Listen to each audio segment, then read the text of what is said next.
welcome back. What Matters in North Carolina? My name is Mark Shiver. Glad to have you listening on this Friday, and always a pleasure to be able to talk to new folks on what matters in North Carolina. And our guest now is Dr. Leon Threatt. He is a Republican candidate for 12th Congressional District seat, running against Congresswoman Alma Adams. And Dr. Threatt, welcome to the program. Well, it's my honor to be on your program today. Thank you for your time. And there's a lot of things happening in our nation and certainly here in our state. So thank you.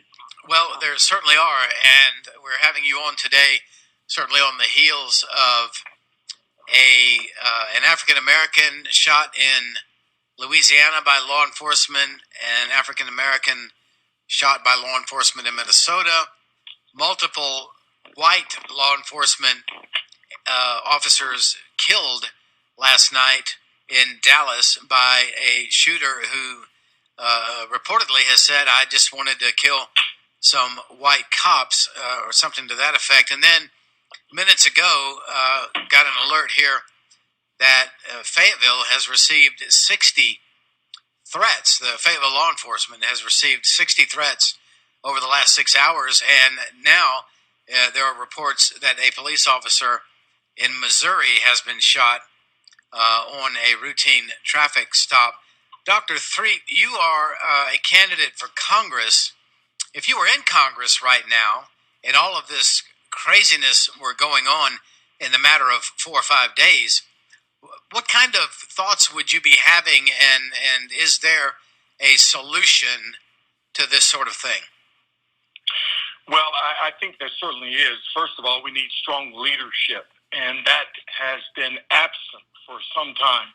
I'm a former Charlotte-Mecklenburg police officer, spent 8.5 years walking the beat, serving our community as a police officer. So I understand the world and the requirements of a law enforcement officer, but also I understand what it means to be a citizen. So there are issues that need leadership, and we haven't had that. We haven't seen it to the level that we needed. We have had for 7.5 years a very divisive kind of leadership that seems to somehow pit the public against law enforcement. My son is also a police officer here in Charlotte-Mecklenburg, North Carolina. So, and I have a lot of family and a lot of friends that I'm connected with the law enforcement community. But there's a lot of change that's needed.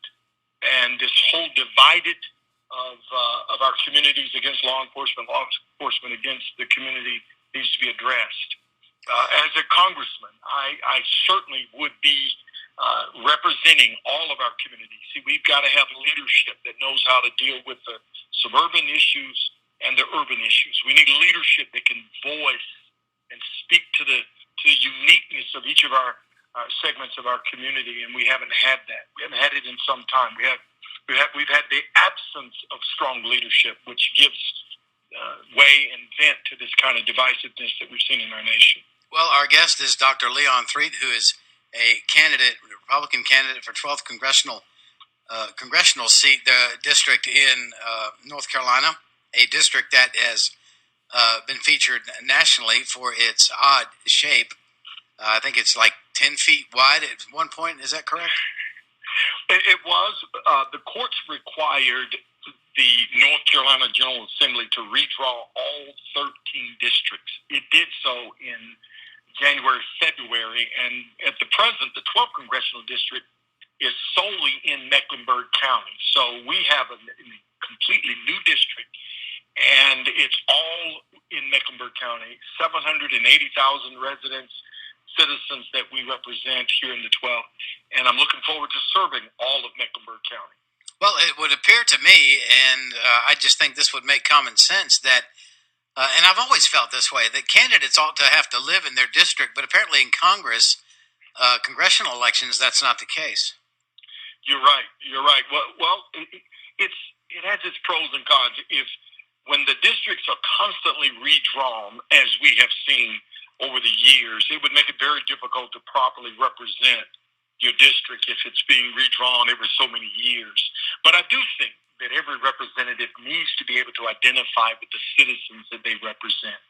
And the way it was gerrymandered in the past, as of up until January, it covered 6 counties over a 97-mile radius, and it was snaked up to 85 corridor, which wasn't a very good representation of all of the people that it was supposed to represent. So I'm hoping and praying that this new district will be drawn to represent a better representation of all of those in the 12th, and it certainly it's diverse to, I think, for the betterment of the entire region. So I'm hoping it will be a better representation.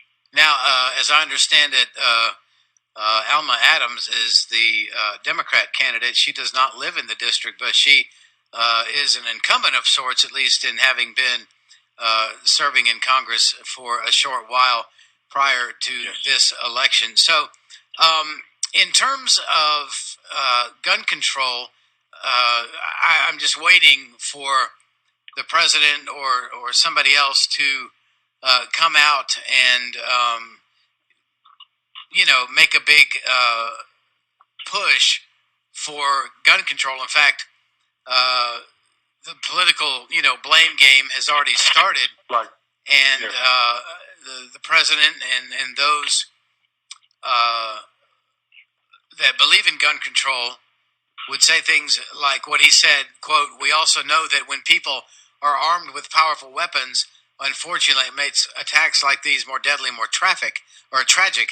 And in the days ahead, we're going to have to consider those realities as well." So that sounds like a clear, although veiled, but clear, assertion on the part of our president that, the only way to stop this sort of thing is through gun control. I don't agree with that. Where do you come out on that? Well, I agree with you 100%. When our elected officials or anyone begins to espouse to the thinking that controlling guns or limiting gun usage or access to them somehow is going to solve the hatred that's in the heart of some, you see, it just shows that they don't really understand the problem. The problem is not the gun. Now, my 8.5 years as a police officer here in the Charlotte-Mecklenburg community, I never saw a gun kill a person. Right. I saw people kill people with guns, and if they don't have a gun, they have a knife. They don't have a knife, they have a stick. They have some way to hurt one another. The real issues is the hatred and the divisiveness that's in our communities. Now, grant you accessibility of guns by those who need not to have them, meaning the criminals, the violent ones. We should do everything we can to keep guns out of their hands. But the Second Amendment is about citizens having the right to defend and protect themselves. Police can't be everywhere. Most of the time, police arrive after the events have occurred. And then that interim period, those minutes between the time of a violent assault until police arrive, most people have been victimized long before the police arrive. And so citizens deserve and must have the right to defend themselves against all intrusion, all violent acts, whether it's foreign or domestic. And I think one of the number one issues, now I know we're dealing with the shootings in our inner cities and throughout our communities right now, but there is a more urgent, just as urgent threat from radical Islam that have made themselves very clear that they've declared war on the West. And the American people must have the right to defend themselves. The 50 or the 49 killed in Orlando, that's just the beginning of a crisis. I think we've seen enough where radical Islam has declared their war against the West. And so the American people must be able to defend themselves. We need to begin to build bridges, and it takes leadership to do that. We've got to find answers to the issues that are going on in the lives of people and be able to bring our communities together and problem solve things that divide us. But taking the guns away from law-abiding citizens is not the answer. My opponent, Congresswoman Adams, believes very strongly that we need gun legislation to limit the use of certain weapons, and she's been in line with the president on this from the very beginning. I don't think that's the answer, but the law-abiding citizens must have a way to defend themselves. And yet at the same time, I'm very concerned about law enforcement who, out of either a failure to understand the communities of color or a fear they have of the communities of color or a lack of training, that they would resort to deadly force when you don't have a deadly force situation. Now, I walk the streets in some of the hardest places here in Charlotte-Mecklenburg, And I don't remember ever having a time where I was so fearful of the public that I felt like deadly force was necessary. And I'm concerned when law enforcement is either so untrained or so fearful of the community of color that they would resort to deadly force so quickly. I think we need to reevaluate and look at those issues. And again, that comes when we understand the people in the communities that we've been charged to serve. So we have some needs on every side. Law enforcement has got to do a better job, and the public at large has got to do a better job. Well, our guest is Dr.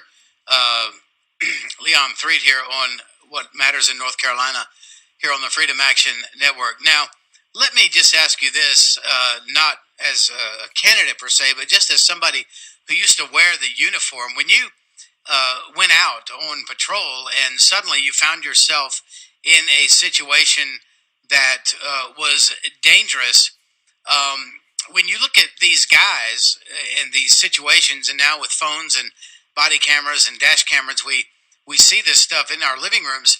When you look at like the situation that we saw in Louisiana, where I didn't particularly understand why they shot that guy, I wasn't there, but what goes on in a police officer's head during those milliseconds of high adrenaline that take them over the edge?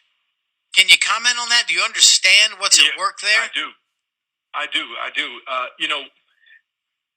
Every public encounter has the potential to become something far more violent. But a well-trained police officer uses every means at their disposal. One of the greatest tools a police officer has is their ability to communicate. You talk to the public. The last thing you want to do is put your hands on the public, but you keep talking. When you do have to put your hands on them, you do it in a proper and an effective way that you minimize injury to the person you have to detain, and you minimize the impact that you have of the threat you have on law enforcement. So good communications. You talk to people, and you ask people to comply. You work with the public, but what I saw in that video, it frightened my heart, because here was an unarmed citizen, and the police officer took his weapon out when he did not need to take his weapon out. In fact, the last thing you want to do as a police officer is tie your hands up with a weapon when you don't really need to be using deadly force. The time you pull your weapon out is when you feel like, or you recognize you're in a deadly force situation, and then you prepare yourself. But to pull your weapon out when you're trying to detain the public, your hands are not free. I saw from that video a number of weaknesses or failures in the law enforcement contact. You talk to the public. You ask them to comply. While you're talking to them about submitting and complying. I'm putting handcuffs on you. Please, you get the man's name. If you know his name, Mr. Wilson, would you please comply? So don't make this difficult. I'm put the handcuffs on you for my safety and your safety. And you talk to the public. And it was just a real failure on the law enforcement. There was two officers, at least I saw two officers. So there's no need for deadly force. When you have two officers there able to detain, it did not appear that the suspect or the young man was resisting, at least not in a terrible sense. He was on his face. He wasn't able to run. He's not able to really fight. He's on his face. Just a real failure on the law enforcement standpoint. It was very tragic and heartbreaking. And that's what we've got to require police officers to be better trained and better able to work with the public. Well, let me interrupt to ask you this. I mean, obviously, law enforcement people go through extensive training. You're saying they need to be better trained, but I mean, that just didn't, and I don't, obviously these guys are probably going to be adjudicated in some form or fashion, and we'll have to get all of the facts before we can really understand and make any effort at passing judgment. But shouldn't they have already been trained well enough to I mean, what would compel someone to shoot somebody in that situation? I just don't get it. I agree with you. Every officer needs to be so well trained before they put that uniform on, that badge, and carry that gun, because we trust the public, and we want to somehow reinstill a great confidence that the public should have in law enforcement, that we can trust them. And that, one of the statements in the communities of color is the danger of driving while black. And though I'm a prior police officer and I'm very pro-police, that language is being communicated that there is a danger from the police more so than from the general public. Now, we know that's not true, but because police have been charged to protect the public, and then at times like this, we see the very police taking advantage or victimizing the public. We've got to solve those issues. And I must admit, and I do say, the vast majority of police officers are very well trained, very respectful to the public, and they do a wonderful job defending and serving the community. But when you have these few individuals, either out of a failure to understand their duties and responsibilities to serve and protect all of the public, or they're just fearful. It appears that there's a growing segment of the law enforcement community that are fearful of black males in the community. So much so that they are overreacting and using deadly force or excessive force when there is no need to. And so we've got to address that issue. And certainly I'm first in line to say that the black community or the community of color has got to do a much better job communicating respect and regard for law enforcement and to all of those in authority. We certainly must have that. But at the same time, we expect law enforcement to give due respect to all of the citizens, treating the public as it should treat them. And yes, communities of color deserve that same kind of respect. It's a real challenge because, see, part of the challenge is that there is a legal right in North Carolina to carry a weapon. Now, I happen to be a legal carrier of a concealed weapon. And I'm concerned as a legal carrier of a concealed weapon that if I'm meeting one of these police officers who are fearful of me and overreact because I'm a legal carrier of a weapon, or if just the scenario is quite dangerous. And so we need the public to be patient and calm with law enforcement, but we need the law enforcement to understand that it's not a crime in North Carolina to have a gun. It's not a crime to carry it concealed if you are, in fact, a legal carrier of a concealed weapon. And so we need the police and the public to look at this thing properly. And so we should expect a lot from law enforcement because a lot has been given. And so we expect them to respect the public in the highest level of respect. Absolutely. Our guest is Dr. Leon Threatt. He is a Republican candidate for the 12th Congressional District, and he is a veteran of law enforcement experience. We have been assaulted in North Carolina by those who would, in the name of inclusion and diversity, violate the privacy rights of women and young girls by saying that it's okay for men to be in the restrooms, locker rooms, showers, etc. of females. And today we were treated to a news article that said that 68 companies have signed on to a brief to the lawsuit that is being filed asking the Justice Department or the court to overturn North Carolina's House Bill 2. Where do you come in on House Bill 2? Do you think it was good legislation? Do you think that it was bad legislation? What are your thoughts there? Well, I was one of the leaders in the Charlotte-Mecklenburg area that stood against the overreach of the city council here in our city that started the city ordinance that authorized men to be in girls' restrooms and locker rooms. And when the governor and the legislators, actually in request of many of us who live in this region, when they passed House Bill 2, we believed that it was a common sense piece of legislation. And it made right the wrongs of the city council here in Charlotte, Mecklenburg. I don't really understand how anyone with any sense of decency could not get behind House Bill 2. It's a shame to think we've come to a place in our society where we would think having men and boys in restrooms, in showers, in locker rooms is appropriate. Now, I have a 15-year-old daughter. I have a 7-year-old granddaughter. And I assure you, as a common sense father and grandfather, I will not sit quietly by while my children and grandchildren or any of the other children in our state are being victimized by this kind of overreach of government.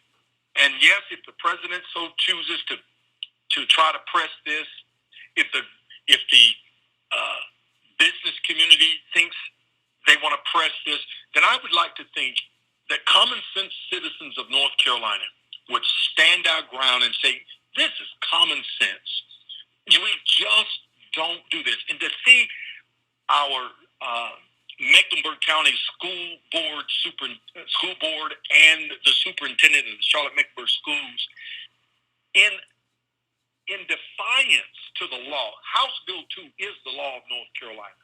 And for them to come out in the last few weeks to say, well, we're going to institute transgender bathrooms and showers in all of our public schools in defiance to the governor and to the laws of North Carolina, to the law of North Carolina, I just think that was totally inappropriate, and it's actually illegal. And I would like to think that our sheriff's department and the law enforcement officers here in our county would enforce the law of House Bill 2. We will stand. And whether businesses will stand with us or not, I don't know. But we, the citizens of North Carolina, must stand on common sense legislation, common sense behavior. And to have boys and girls in the restroom, it's just unimaginable. Boys and girls showering together, it's just unacceptable. It will not happen. It just cannot happen. We cannot sit quietly by while this kind of governmental overreach takes place in our great state. North Carolina is a great place to raise a family. It's a great place to educate our children. It's a great place to serve and to do what is proper.